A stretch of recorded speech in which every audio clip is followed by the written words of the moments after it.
Hello, fellow AFOLs, and welcome to Long's Bricks. Today we are taking a look at LEGO Marvel Set 76232, the Hoopty. It is 420 pieces and retailed for a whopping $90. Now, I think this is probably regarded as one of the most overpriced sets in recent memory, and as a result, I don't think a lot of people like this set at all. And I wanted to kind of take a fresh look at it. I was lucky enough to find it on clearance for half price at Target, and so I wanted to kind of take a look at it from the perspective of if it was $45, is it a good set? Do people hate it because it's overpriced or because it's a bad set or both? So I wanted to kind of take a fresh look at it and, knowing that I only paid $45 for it, do I enjoy the set? If this had come in at $45 or $60, would people have enjoyed it a lot more? Now, I think part of it is also that, The Marvels wasn't the best received movie. I saw it. I thought it was okay. Definitely not one of Marvel's best. I feel like they've had a string recently of movies that just haven't really landed. That's a video we could do for another day. But I think that kind of coupled with the fact that it's just so overpriced really kind of tanked this one. When I was doing Lego clearance shopping the last round at Target, most of the stuff went like right away, but they still had a full shelf stocked of this. So even at half price, this thing was not flying off the shelves. We have the main ship here, the Hoopty, obviously the main draw of the set. We have 3 minifigures with Captain Marvel, Photon, and Ms. Marvel, but you also get 3 cats. So there's a full-size brown cat and then a white and gray kitten. So they don't really list them as minifigures. I guess they're not minifigures, but they're kind of minifigure adjacent, I guess we'll say, air quotes. But kind of a decent smattering of characters there. I definitely feel like if they're going to have this $90 price point, they could have included some of the villains from the movie. If this is going to be the only set for this movie, I understand these are the 3 main characters, but you'd want the villains for them to fight against, and it just seems weird to me that they were not included here. They could have done maybe like a smaller ship side build, something like that. I don't know, just something else. I mean, I feel like if they're only going to do one set for the movie, then they should have a good representation of the main characters, and I feel like the villains are definitely missing from this. Now, again, if this was coming in at 45, I could understand, or even 60 maybe, having a smaller roster of characters. So this is just kind of the overview of everything that's included. I want to take a quick look at the box. Fairly large box here with some nice artwork. You have the ship here, you have the 2 characters flying around in space, you have a photo of the characters from the movie, so I think that's kind of nice. You have the Marvel Studios, the Marvels up here. Up here we have a picture of Captain Marvel, the actual size of the minifig. Not really much going on down here. Sides, not really anything going on either, but if we spin it around to the back, again, just shows the Hoopty flying through space. You have a stud shooter, shows them kind of hanging out in the interior, and then it shows how the front opens. So not a ton in terms of features for this one, but we'll get into that in a moment. I just wanted to show off the packaging here first. Let's jump into the minifigures. So we'll start off small here with our 2 kittens. Not really much going on with them, just the tiny kitten mold, one in white and one in this kind of dark gray. They have some nice eye printing, no articulation or anything to speak of, and you can see that you can fit them on a stud between their front and back legs. But yeah, just kind of 2 little kittens. Kind of nice printing, but not really much going on. Next up, we have our larger cat, which has even more printing. You can see the head and then the little tuft of fur here on the front is printed on there. A little bit of printing on the sides. Because this is a larger cat, you actually have a stud connection with the front 2 legs and then a second one with the back 2 legs. Tail looks pretty good. Again, not any articulation to speak of, but just a cool looking little cat. Up first for the true minifigures, we have Captain Marvel. So they have those bag of effect pieces that they've kind of parsed out between the 2 characters here. So she gets these 2 kind of like flaming fist pieces that just clip into the minifigure's hands. And then we have 2 translucent studs right here so that we can plug in these larger effect pieces so that it looks like she's flying through space. Pretty decent in terms of the effect pieces, but I want to remove those so we can actually see the minifigure better. So taking a closer look at the minifigure itself, there's a lot of navy blue going on here. The arms, the hands, the legs are all just solid navy blue. You have this red torso with printing, and I'll remove the hairpiece in a second so we can see that a little better. I just feel like this definitely could have used some more printing either on the legs or the arms. Now, I know she does have kind of a simplistic costume in this movie, and it is mostly blue. I don't know. I don't know if they just thought it'd be easier to print blue on the red, and so that's why they did that. But I almost kind of wish If you're going to do all blue, commit to it and have the torso be blue as well, and then print a little bit of red, since that is kind of like the smaller accent color. But seeing the sides as red, I feel like kind of takes you out of it. It's kind of similar issue they have with Spider-Man, just because they kind of have to pick one color plastic, but he's got, you know, such a mix of colors all around his torso, and I feel like that's what they have going on here. If I remove the hairpiece real quick, you can see that we have one expression here on the front, and then we have a happier expression here on the back, and then you can get a better look at the printing there. So the printing on the torso, I think, is good. I just feel like the rest of the minifigure comes off a little bland because the arms, hands, and legs are just a solid navy blue. Next up, we have Photon. I think this one's a little bit more successful. You can see the printing really nicely on the front and the back. And then once again, she does have those effect pieces. So you have kind of the more spindly, spiral-shaped, like, boot thrusters. I don't know what we want to call those. Flying effect pieces. But then she just has these kind of, like, energy swords. I don't know if those are the best fit for her, but I guess that's what was left in the bag. I'm going to go ahead and remove those effect pieces. So similar to Captain Marvel, you basically have printing here on the front and the back of the torso, which looks good. I think both of those printings are pretty nice, but you just have one solid color for the legs, no arm printing, anything like that. So it is a little bland. I think this one's a little bit more successful just because they have, you know, more breakup of the colors, with the full torso being white and the pants being black, instead of the arms and legs being the same color. So you just have the color broken up a little bit. I really love the hairpiece, though. I think they did a really nice job with that. And if I go ahead and remove that, you can see that she has two expressions as well, kind of a smirking expression and then kind of a happy, smiling expression. So I still feel like this minifigure could use more printing, but I think this one's a little bit more successful than Captain Marvel. Last but certainly not least, we have Ms. Marvel, and I feel like this is where all of the minifigure printing budget went. She has really nice print on the torso and the front of the legs. Would have been nice to have a little bit on the arms or side of the legs, but I totally get it. The hairpiece there is kind of taking up the full back, so I'll remove that in a moment. She gets this little effect piece. I guess it's what was left over in the bag. I guess it kind of fits for her power set, but I just don't think they all should have been orange, but I guess they can't do those little packs of accessories in multiple colors, so they had to just kind of give everyone orange, and I guess they thought orange fit Captain Marvel best, and that's what they went with. Removing the hairpiece and the accessory, you can get a better look at all that printing. Like I said, they really did a nice job with the printing here on the front of the torso and the legs, but then you have nothing on the sides, the arms. The back here, you can kind of see her little scarf, how she has those kind of like tails. Would have been nice to get some kind of accessory for that instead of them just being printed on the back, especially when they're mostly going to be hidden by the hairpiece. So it almost feels like they're kind of wasted. It would have been nice to maybe not a soft goods piece, but maybe like some kind of little plastic piece, almost similar to how they kind of do like the tail pieces for certain animal characters. Something similar, but maybe just going underneath the head and then having the tails on the back. Could have been cool, but she's got a very happy expression there. And then she's got kind of a smirk expression there. So I do like the two face printings and the printing on the front here. I think this is definitely the best minifigure in the set.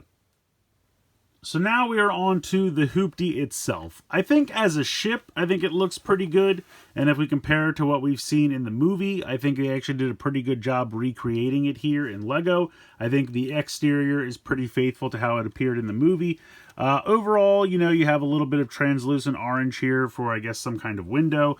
You have the very large canopy piece here. A few stickers, one here on the front, one over here on the side. There are a lot inside, but you have a couple more on the exterior here, just to give a little bit of detail. The way the thrusters are built, I think, is actually kind of neat. They have these two almost like tooth-type pieces to create an angle for this to sit into, so that these will be at a 45-degree angle, and I think that's kind of neat. A couple more translucent pieces here. I don't know why they decided to go with, you know, individual one-by-one studs instead of just doing one large translucent piece across, so that you don't have those breaks in the middle. I guess they wanted that. It had to be a conscious decision, but I personally think I would have rathered, you know, one 1x6 translucent piece there. But in any case, from the exterior, I think it looks pretty good and faithful to how it appeared in the movie. Oh, I almost forgot to point out the stud shooters here.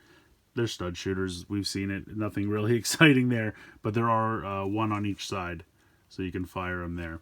Now, opening this up, this whole piece just lifts up like this and kind of hangs out there, and then we can see the interior of the Hoopty. Now, this is where I think it really falls short. Now, in the movie, the interior of the Hoopty is huge. It's a very vast area that a lot of the characters are hanging out in, strategizing. We see Captain Marvel kind of waking up in the morning. You know, the bed is kind of horizontal against a window, and I feel like maybe they tried to recreate that here, because you have this bed in the back and the window's there, but the bed really should be horizontal instead of perpendicular to the window. So there's that aspect of it. And then really just, you know, it's very narrow in here. So I understand they can't recreate how gigantic it is in the movie, but they try to kind of cram in a bunch of stuff here. So they have this kind of little lab set up with this, I guess this is, I honestly don't know what this is supposed to be. Some kind of scientific piece of equipment. And it's just like, it looks like a syringe connected to a coffee maker. I don't really know what's going on there. And then this looks like maybe some kind of vise. Then there's a little screen here with a sticker, you know, showing like the solar system or some planets. I do really enjoy the inclusion of this little Blacktron tile piece here. This is a piece I had back in the day as part of a Blacktron set as a kid. And it's just a straight up reuse of that, like a little data pad. I think that's really fun. And then they have this little plant that they built here. If we take a look at the other side, we have yet another plant and a record and another plant, and I'm assuming this is supposed to be a coffee mug and maybe like a jar of coffee grounds. I'm not really sure. And then just like a generic ray gun. So I don't know. Like I said, I appreciate that they had a lot to cram in here. I don't know why we needed 3 plants. I don't remember that many plants from the movie. I would have liked, you know, maybe make this a little wider, and they had like a meeting table that they stood around, maybe something like that. I think I would have turned the bed this way, horizontally, and then maybe widened this out a little bit, and then put a little table here for them to gather around. You know, just putting the 2 counters across the sides, it's okay, but it doesn't really work in terms of, you know, play features or recreating a scene or anything like that. And then you have a bunch of stickers here for the consoles. And they're decent, translucent stickers on top of white bricks, which looks pretty good. And then you have these 2 screens here, and then you have these, like, I guess, not joysticks, but control sticks. And then there's clearly 3 seats here for the 3 of them to sit in. So if we take our characters, we'll have Photon Drive, pop her here, and then we'll take these other characters and just pop them in as well. I mean, they fit in there very easily, and you can have the 3 of them in a line, but I also feel like the ship had kind of 2, and then I think another seat in the back. They definitely weren't single file like this, so this is, again, just something that they had to kind of do because this ship is so narrow. I think I would have rather, and again, this is if you're thinking about it originally as a $90 price point, this ship doesn't feel like, I guess there are a decent amount of bricks in this, and probably some larger specialty pieces like the canopy, but it just, I think it would have benefited from being a little wider. But again, I don't know. It's kind of hard to juggle it. I think, so again, if we're thinking about this originally at $90, I can understand why people look down on this set, because it's only 420 pieces, and the people that kind of do the price to part ratio, that's, you know, almost double, and that definitely doesn't work. If you're someone who just kind of looks at this and says, is this worth $90 to me? I still don't think so, because, you know, it's a decent sized ship, and, you know, it's got some heft to it, and I think from the exterior it looks good, but then when you get into the interior, I think that's where it really falls flat. Just the space inside, I think, was a little mismanaged, and I just think they could have done something a little better. The other thing is you have these translucent, I don't even know if you can see this in here because they're so far in, but you have these like translucent window pieces, and they just kind of get lost in there. I thought that they were going to put stickers on them and make them screens or something, but I don't think that happened. At least I can't remember, and I don't see anything on there now. So I thought they were going to put stickers on them to make them screens. It almost looks like they were trying to pretend they're windows, but then it just goes into the wing assembly, which makes no sense. The other thing is sometimes when I bring this down, I have a little bit, it's gotten a little better over time, but at first I used to have difficulty getting this to actually fit in here. Now they put these pieces here to make it kind of, you know, a nice fit and make it stay snug, which I do appreciate. But these were kind of caving in a little bit, and I was kind of hitting into this, so you have to kind of make sure that these pieces are... See, you can see it here. I'm having a little bit of difficulty. These pieces only attach down here, and as a result, they can tend to push in if you're not too careful, so you have to kind of make sure they stay back. So I think the exterior is kind of cool. I think the interior kind of falls flat. Okay, so thinking back on this, I can totally understand why everyone was really upset with the $90 price point. It just seems crazy, especially the people that go by the price per part ratio. It was almost double. You know, the set didn't seem super interesting, and the minifigure selection was a little lackluster. I can totally understand all those points. If we kind of re-look at it through the lens of getting it for half price at $45, I would honestly say it's barely worth it. I think the ship is decent enough from the exterior. It's a cool looking ship. It's a little plain, honestly, but again, they're recreating something from the source material, and I think they did that well. I think the interior is very boring, though. Again, when we think about this ship in the context of the movie, the interior is vast, and you have a bunch of characters kind of walking around. There's like a meeting area, there's a dining area. Now, I understand that, you know, to completely recreate all of that, this thing would have to be even larger and the price would go up even more, but they could have done a little bit better with the space that they do have. I think I would have taken that bed and I would have oriented it horizontal against the wall, and then maybe made it just 2 or maybe 4 studs wider, I should say. I mean, at that point, you start to worry about proportions and how ridiculous it will look. You don't want it to be very fat, I understand that. But maybe even just 2 studs wider, you could have put in like a little meeting table, maybe about halfway down. Just the accessories they picked for the wall seem kind of bland. Like you have a record and you have 3 plants, and then you have some weird makeshift, like, I guess, analytical scientific equipment that just doesn't really work, in my opinion. So I think from the exterior, I think the ship is kind of cool. I think the interior, I think that space was totally wasted. They also put the 3 of them in single file in the cockpit, which I would have much rather. And again, if this had been maybe 2 studs wider, they could have done like 2 seats in the front, 1 in the back, something like that. In terms of the minifigures, I do think they're a little lackluster. I think Ms. Marvel definitely got the best of the lot with all that printing on the front of the legs and the torso. The scarves on the back are completely covered up by her hairpiece, and I think that's kind of a shame. I would have liked some kind of, you know, exterior piece or some kind of piece you could put on there. But again, with the longer hair, that also makes it difficult. So maybe that wouldn't work. The like energy effect pieces, I think the ones for Captain Marvel are fairly successful. And then I think they had to just kind of give out the rest of the bag to the other 2 characters. And so theirs aren't as good. Photons are passable. I think Ms. Marvel's are kind of weak. So taking all of that into account, again, if this had hit the market at, say, $60, I think it still would have been a little bit of a letdown, but the price wouldn't have been so ridiculous. I think the ship is, you know, like I said, just having a cool Lego spaceship, I think it's there. There's definitely enough pieces for this to warrant like a $50, $60 price point. The interior is a little boring in terms of play features. I think it's a little bland. The minifigures could definitely use a little bit more printing and maybe some more specific accessories. These accessories are just kind of, you know, here's a makeshift, like, we make this set bag of energy effect pieces, figure out who gets what. That seems a little lazy to me. The cats are kind of a nice accessory because they are fairly prominent in the movie. They have some nice printing, but I feel like you can get cats anywhere. That's not really specific to this set. Several sets have these cats, so if you just want them, you could get something cheaper. So again, $90, absolutely not. Half price, I'm even hesitant to recommend it at half price. It really depends on, are you a fan of the characters in this movie? Do you care about this ship? If you're someone who didn't really care about this movie and doesn't really have a connection to these characters, I could totally understand passing on it. If you just want kind of a decent Lego spaceship, I would even say for $45, there's probably better ones out there. You know, you have to really want this specific ship because overall, I feel like the design of the ship is not that exciting. Again, that's coming from Marvel, not from Lego. But it is kind of a boring design of a spaceship. It's just kind of a big gray oblong tube with small wings on the back. I feel like that could have been a little bit more exciting. Again, Marvel's fault, not Lego fault.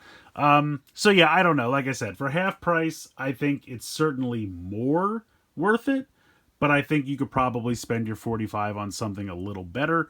I just think, you know, nothing in this set is egregiously terrible. It's just all very unimpressive and lackluster. And at that $90, that seems insane. If you're going to charge $90, you kind of have to go all out with that extra minifigure printing. The interior has to be decked out a little bit more. You know, maybe throw in a villain character, something like that. It just feels like a very phoned in set. And then they had the gall to kind of charge 1.5 times what they should have for it. So I just don't know what they were going for on this one. Unfortunately, I think it's a bit of a fail all the way around. But again, it's a little bit more palatable at 45, but I still think for 45, there are better sets out there. So unless you're a huge fan of Marvel or this movie specifically, you could probably pass on this one in my opinion. But let me know what you guys think in the comments below. Please like, share, and subscribe. Hope you guys enjoyed the video, and as always, thanks so much for watching.